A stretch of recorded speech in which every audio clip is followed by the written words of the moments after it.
Is October 13th, not the 12th. If you know, you know. I am your host, Keith 2 Cent Sanders. This is my show. Here's my 2 cents with me, your host, Keith 2 Cent Sanders. And if you don't know the story of my call sign, you can buy me a beer sometime, and I will be happy to tell you, but it is the price of one beer. I appreciate everybody for being here. There's a lot that's going on in your life. There's a lot that's going on in my life. I'm actually going to go on vacation this weekend. You can be super jelly all you like. I really don't care. A lot of you don't know this, but I happen to be from New England. I grew up mostly in Vermont. I am going to go home and go see my mom. I'm taking a little time to just sort of identify with you all.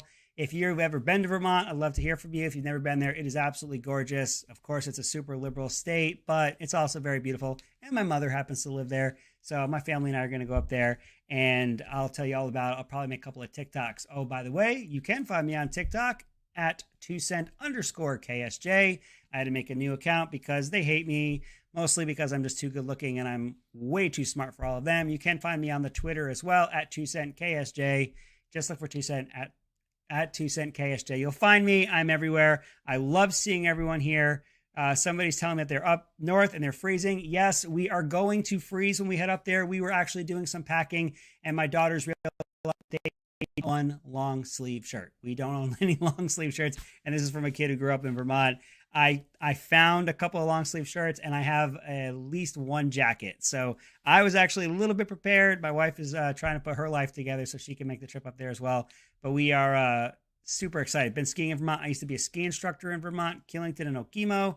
I used to race up there. I'm super cool. You guys are super cool. We got some big topics to talk about. Here's one in particular, kind of weird, that nobody's talking about. It was said testimony in court. The FBI spied on one Donald J. Trump with uncorroborated information that they knew to be uncorroborated. I mean, that's kind of like the whole damn show.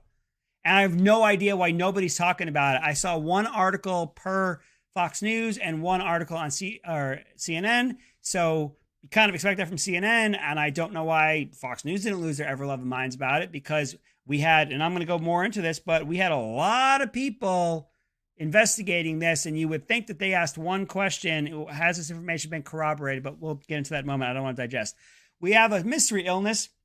We are 2 years into this mystery illness, and we are on YouTube, so I'm going to talk around it, which is absolutely infuriating. But recently, the Surgeon General from Florida, and it's hard to say his last name, I'll let you guys look it up, but he recently released something about this mystery illness, and he was taken off of Twitter, and then he was put back up on Twitter. But the point I'm making here is that we still can't talk about this stuff. And so I'm going to talk about a mystery illness. You can fill it in as you see fit. Maybe I'm talking about the flu. Maybe I'm talking about, I don't know. What's that skin condition where my daughters have it. They're going to get mad at me. I can't remember it. Anyway, eczema. Maybe I'm talking about eczema, but I digest. I really want to talk about how people treated other people, and how a year later we're acting like that didn't happen. I'll get more into that here in a little bit. And we're going to talk about, we're really going to talk about that one a lot. We're going to talk about your boy Ron DeSantis down here in Florida. There's a lot you don't know about how well he's doing down here. And that's for a reason, because he's doing extremely well down here. So jump in these comments for me. Tell me which topic you're most interested in talking about tonight.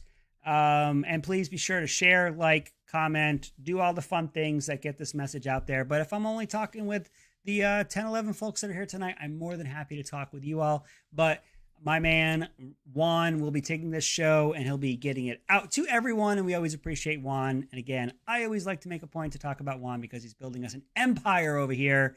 And I am so humble and happy that he's been nice enough to have me as one of his top talents, best talents. This is what other people say. I don't say this. They say this about me. You say this about me. It just is. And I'm very humbled by it. But, it just is what it is. Let's get back to the FBI. In articles from CNN and Fox News, and I don't think I really saw it anywhere else, in testimony yesterday in court, it was said in court under oath that the FBI, October of 2016, prior to the election, and go back, you'll remember the server for Hillary Clinton, but her emails, she wants to say. A A lot of people forget that somewhere in October, Hillary, in an effort to deflect from her server, said, well, we just found out that Trump is being investigated for corroborating with outside agencies. You remember that? Something to that effect. It's not kind of weird that she might know that, but she knew this, and Trump, and it was her way at the time. I kind of saw it as like a flippant way of trying to turn it back on Trump and make him try to have to defend the same thing that she's defending, but she had actually done it. Well, it turns out the FBI in October of 16 had sent people overseas to meet with Steele, who wrote that BS, I didn't swear on, that BS dossier that was then the start of the Mueller investigation. You'll remember James Comey, above reproach, apolitical, registered Republican even, but apolitical, but at the same time above reproach. He purposefully had a meeting with Trump to tell him about the salacious document, so that way there'd be record of the meeting, talking about the document, giving credibility to the document. Why? Because Comey said, I wanted to give credibility to it, so that way we could get an investigation started based on the dossier. That in October of 2016 was unverified. So the FBI does their due diligence, and they go overseas and they say, hey, we're going to give you $1 million. $1 million. How are you not going to do that? But anyway, we're going to give you $1 million if you can corroborate this information. Why was the money a part of that? I don't know. But it was, as testified in court. As testified in court. $1 million if you can corroborate this information. Could not corroborate it. But screw it. It's enough to get a FISA warrant because we'll just lie on the application. We'll get a FISA warrant. We'll get to look at the Trump campaign through Carter Page. And we'll be able to get a look at what's going on in the Trump campaign. Still couldn't beat the guy. So then, of course, you'll remember after that, the Russians had hacked the election. We all knew that they had hacked it. They'd hacked it. It was illegitimate. And they didn't. And then they sent their Congress people to Congress to try and reject the votes from the states. Remember that one? Remember that? That they said those were illegitimate votes, which, of course, that's not a threat to democracy. Just obviously not a threat to democracy. But more importantly, when the Mueller investigation started, at the start of the Mueller investigation, they knew the Steele dossier, which was the genesis, the start of, the basis of, the foundation of the investigation. They knew it was uncorroborated and could not be corroborated. And how do they know that? Because they went to the guy who wrote it and said, I'll give you $1 million if you can corroborate it. And he couldn't. And they said, who cares? We're going to go forward anyway. We're going to go ahead and do this anyway. And we wonder why people are losing trust in our institutions. And we wonder why. Then they appoint third-party investigator this and third-party investigator that, and each one of them comes back with nothing. Why? Because it was nothing, and they knew it from the beginning, and maybe we're just desensitized to it. Maybe it's just another one of those, yeah, I knew that. But nobody seems to be losing their ever-loving minds about it. I feel like I'm kind of losing my ever-loving mind about it. I feel like other people should be losing their ever-loving minds about it, but they're not. Maybe it's just because we all knew it.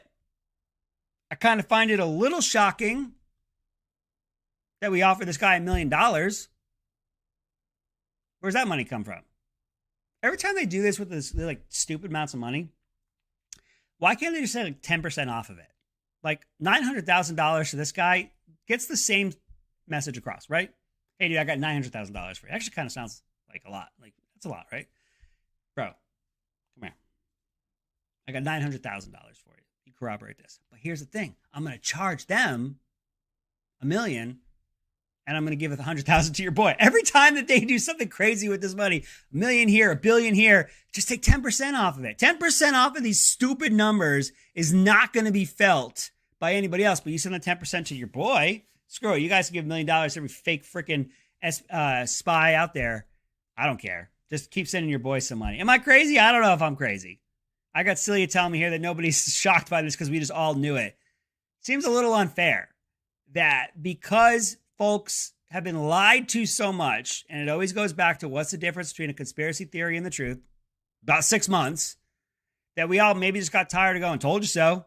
Yeah, that's another one. Told you so. Yeah, that we knew that wasn't true. Yeah, we knew that wasn't real.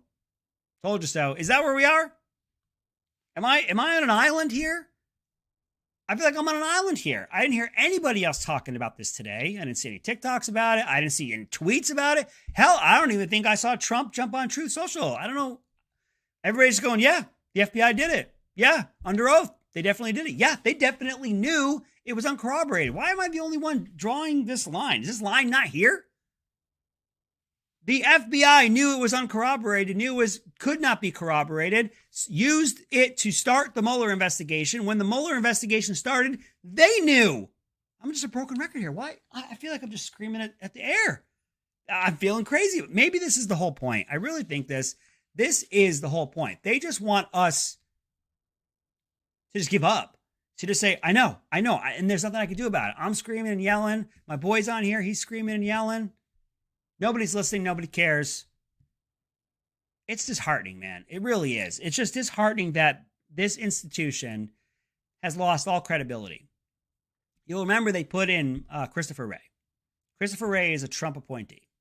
So when the raid happened with Trump, of course, the big thing on Twitter and in the news was, well, the guy in charge of the FBI was appointed by Wray. So what do you want? Well, all that screamed to me is the swamp is that damn deep.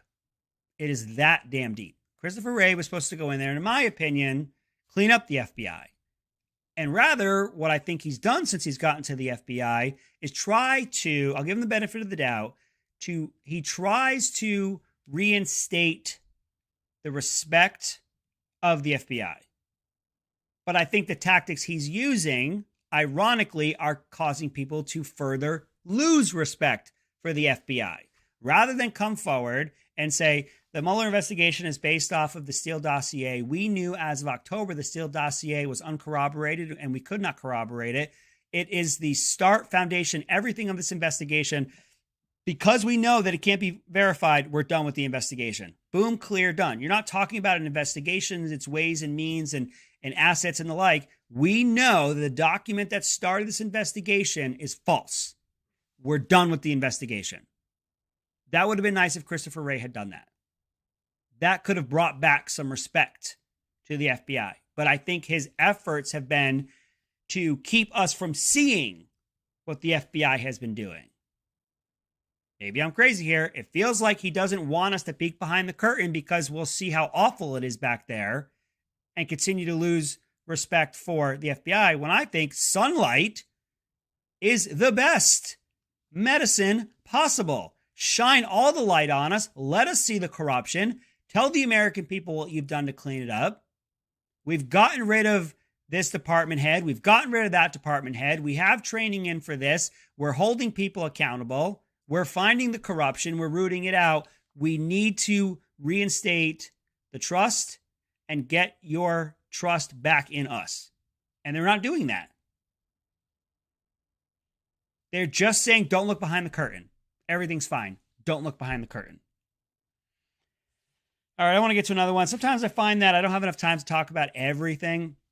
There's always so much going on, and we only have the one show a week. We used to do 2, but in fairness, it's kind of a lot. I always make the joke that I kind of shower Juan, the producer behind the scenes here, with so much praise. But there's a lot of work that goes into it on his side and on my side. And I really like doing this with you all, and I enjoy it. But the twice a week was kind of a lot. I'm a family man, and I work, but I do enjoy this, which is why I'm here. I'm passionate about it. I was actually having a conversation with my father-in-law about it tonight. He's like, well, are you getting paid for this? Well, no, I really enjoy it. I have a good time with it. Juan is building something here so we can get a conservative message out there. So people like you and I can have this discussion so we can be heard. So maybe we could do a little ranting and raving. So maybe we could shake our fists a little bit and we can be part of the process to speak and to be heard. But unfortunately, I have to talk about a topic and use code words. We're going to talk about eczema because I can't talk about the real name because God forbid. 2 years into this, we still have to use code words to talk about a mystery illness. When in reality, I don't want to say the name because saying the name of the illness is going to get me taken down. But it's only so I could talk about how people treated others during the reaction to the eczema outbreak, if you're following me. But if I call out the actual name, which is a topic unto itself, that we are 2 years into this eczema crisis, and I still can't use the real name. It's insane. I'm not saying anything about the medicine that we use for eczema. I'm not saying about how the government went about getting medicine for eczema. I'm talking about how people were treating other people during the height of the crisis. Which, mind you, if we were going crazy about the eczema outbreaks right now, like we were a year ago, people would still be at each other's throats. But we stopped covering the eczema outbreak the same way. So as a result, people aren't at each other's throats. I go to Disney Springs tonight. For those of you that don't know, it's a big shopping and eating area near Disney World in Orlando. Thousands upon thousands of people in and out of stores, sitting next to each other at the restaurant, eating, breathing on each other. I saw maybe 5 masks. They weren't doing clickers of how many people went in and how many people went out. The stupid dots on the floor. All the stupid things we did to keep people safe from eczema. Fine. We didn't really know. We put these things in place. We were extra cautious. Fast forward a year into it. I want to talk about the fall of 2021. There was a mandate threatened for everyone to get treated for eczema, whether you had it or not, whether you wanted it or not. And for those of us that didn't want to get inoculated for eczema, we were the science deniers. We were the reason the eczema crisis was going to continue. People wanted us dead. The government wanted you to lose your job. And if we said, hey, that cream that you want me to put, I need you to read between the lines here. You're a smart audience. I know that. I really need you to read between the lines. And I want you to be as frustrated as I am that I have to talk about it this way 2 years into the eczema crisis. If a year ago you said your eczema cream does not stop the spread of eczema, you'd be taken down. I might be taken down right now if I said it. And we know factually that the lotion doesn't stop the spread of eczema. We knew it then, but the government wanted you to lose your job. Your friends and neighbors wanted you to die. Your family was ostracizing you. You weren't allowed to go to Nana's wedding. Well, maybe if Nana was getting married again, more power to her, but you couldn't go to Nana's funeral. But they could go to George Floyd's funeral 4 times in the summer of 20, back when nobody knew anything and everybody was dying from eczema, right? We are a year later from people screaming, you should lose your job if you don't get the cream for eczema. And I'm a year after that still calling it eczema. We had people that wanted you dead. Dead. Saying this was Darwin at work. And we all said, bring it. I like my odds. We were the science deniers. We were the crazy people. And I can't stress this enough that 1 year later, those same people are living like we were trying to live a year ago with the numbers that are almost the same as last year. But if we said it then, and man, if I probably say it now, we're going to get taken down. We're the ones that are going to get taken down. We were the ones that are going to take it down then. And we're just walking around right now like our friends and family and our neighbors weren't wishing us dead. Because we said, hey, does that lotion stop the spread? Because I have government officials telling me the lotion stops the spread, but I don't think it stops the spread. Does it? And if you had done that, you were the science denier. And everyone was so high on their moral superiority that they had no problem wishing you dead. And they wanted your job. Now, wish me dead. I don't care. It just goes to show how awful you are. How in a eczema crisis or any crisis, people will turn on each other to be morally superior to the other and to be right and to be better than you. That was a reflection on you. Has anyone ever stopped to point that finger back at these folks and say, look what you did. Look how you acted. Look what you were willing to do to people that you loved or you were friends with. Nobody's doing that. A year later, we're just acting like these people didn't want us dead. Fine, you want me dead? I don't care. I knew that the eczema crisis wasn't going to get me because I already had eczema. So I felt safe that if I got eczema again, I was going to be fine. But let's talk about a year later. We're just fine. We're just walking around. These people are just walking around. And we're just okay with it. Again, maybe I'm on an island. Maybe I'm on an island. Let's do a little pragmatism here. I think the push from the government to get the eczema cream came from a place that they truly believed was going to save people. Let's just give them the benefit of the doubt. Yeah, obviously, it might have been to see how much they could control people and get society to do what they want when they're afraid, but let's give them the benefit of the doubt. Maybe they really thought this was going to help people. Well, don't tell me that putting on the cream is going to stop the spread of eczema. Tell me that it's going to lessen the itch and the soreness. It won't stop me from giving eczema to anybody else, but it'll lessen the scratching, it'll lessen the redness and the soreness, and then let me decide. How about that? How about that? But does it go back to, God forbid, we weren't right? God forbid, when our candidates said that they were going to stop the eczema crisis, that we would have to say, science has now let us know that we actually can't stop the eczema crisis. But here's what I do have for you. I have updated information that shows that this cream is going to lessen your soreness and your itching. It's not going to keep you from giving it to somebody else. But if they have the cream, their redness and soreness won't be as bad either. And then let me decide. Or we can go down the path of, we're going to make you get it, put this cream on you, or you're going to lose your job. And we're going to stoke so much fear and division in this country that your friends and neighbors are going to wish you dead. They're going to wish you dead. And the government's going to say, you don't get a job. You can't have a job. We could do one or the other. We could be honest with people and let them decide. And God forbid, say, you know what? We didn't have all the information at the time. We have updated and clearer information for you now. Here's the information. Make your own decision. We could do that. Or we could double down to prove how right we are and how morally superior we are, and have your neighbors and friends wish you dead. Let's go with the second one. I like that one better. Mr. Unificator. Mr. Absolute Unificator.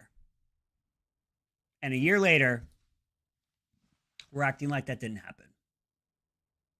We are just walking around like it's 2019. And that people didn't put us through that. I was talking again with my father-in-law tonight, and he was talking about how he was going over state lines to see my sister-in-law back during the height of this. And this was back when you had to quarantine for eczema 10 days from going state to state. And we just all said, yeah, let's do that. What? How did that possibly make any sense? But we did it. And if you didn't do it, people wished you dead. It went through the whole damn time. And we were willing to do it. Insanity. Absolutely insanity. Can we talk about one more topic? I want to talk about one more topic. Well, I think we have two more topics, but I want to talk about this one. Ron DeSantis is an absolute machine. An absolute machine. Here's some things you don't know. You want to know why? Because they are successes. Did you know that just over a week after the hurricane, I think it was 8 days, by 8 days after that massive hurricane came through this state, 99% of Florida had power. Did you know that? Within 8 days? Did you know that? An absolute testament to the infrastructure upgrades that have been made over the decades, the planning, the execution post-Ian, before Ian, putting pieces and parts strategically where they needed to be, calling up the guard, positioning them, getting the resources early by declaring the emergency and being ready. Couple that with the upgrades that have been made to the infrastructure. And here we have, just about a week later, 99% of the people having electricity back. You didn't know that because of the success. Here's another one. They got a bridge open. I believe it was to Pine Island, if I'm getting it correctly. And absolute chef's kiss today, if you didn't see it. DeSantis is giving a briefing, and behind him in the back is a big, tall bridge. And slowly, one by one, a linesman truck goes by. A a supply truck goes by, a linesman truck goes by, another linesman truck goes by, a supply truck goes by. Just beautiful optics. Trumpian, if you will. To rival Trump's optics on some of the things that Trump did. And behind DeSantis, you can't not see the success, quite literally going from screen left to screen right, as the supplies and the workers and the means to help those people are going over that bridge. And I think the next one he's going to get, I hope I got it right in the right order, Sanibel Island, they're going to get that one open in the next few days, and they're going to get the supplies and the people out there to get everything fixed up. Let's go back to the infrastructure. Let's go back to when the storm was raging. Everyone on TikTok was, not TikTok, but Twitter, was screaming, that $12 million you spent to send immigrants to Martha's Vineyard would have come in handy for the infrastructure. First of all, the storm is still raging. How about you shut up while it's going on? People are trying to not die down here, your fellow Americans. Second of all, we didn't spend $12 million on that. Third of all, that $12 million is approved in the budget. We passed the damn law for that. Third, we're operating on a $20 billion surplus with that $12 million. So maybe we should have approved more than $12 million. And they want to scream and yell about the infrastructure and how Biden should have been spending money on that. And here we are on the other side, just over a week later, 99% of Florida back under power. A few days after that, get that bridge open. A few days after that, get another bridge open. And you're not hearing a damn thing about it because it's a success. Now, mind you, I know lives have been lost. I don't think there is a success in people being lost to this. I know homes have been destroyed. I have to be able to talk about mitigating the risk. I would like this mitigated all the way to zero. I want nobody to lose their homes. But in an emergency of epic proportions like that, how can we keep it mitigated? This looks pretty damn mitigated. This looks pretty damn mitigated, and it's being shown by 99% of people a little over a week later having their power back. This is an absolute success. This is an absolute success. So you're going to keep hearing about this guy. And one more thing for you that you're always going to hear from me when you're on here, you're going to vote. The election is coming up. We're going to start focusing more on that in the coming weeks. You're going to get out and vote. You're going to bring a friend with you. You're going to make sure that you're registered. You're going to vote. We are going to make a huge statement in November. Local elections is where your bread is buttered. But we're going to make that statement at the federal level when we take the House, and I'm starting to think the Senate is vulnerable. And I'm starting to think some governor mansions are going to flip. But more to come on that one. I really appreciate all of you being here tonight. Thank you so very much. And as always, you can come back 7:30 p.m. Eastern, Thursday nights here on Right America Media to see me, Keith 2 Cent Sanders, on Here's My 2 Cents. Thanks a lot. Have a good night.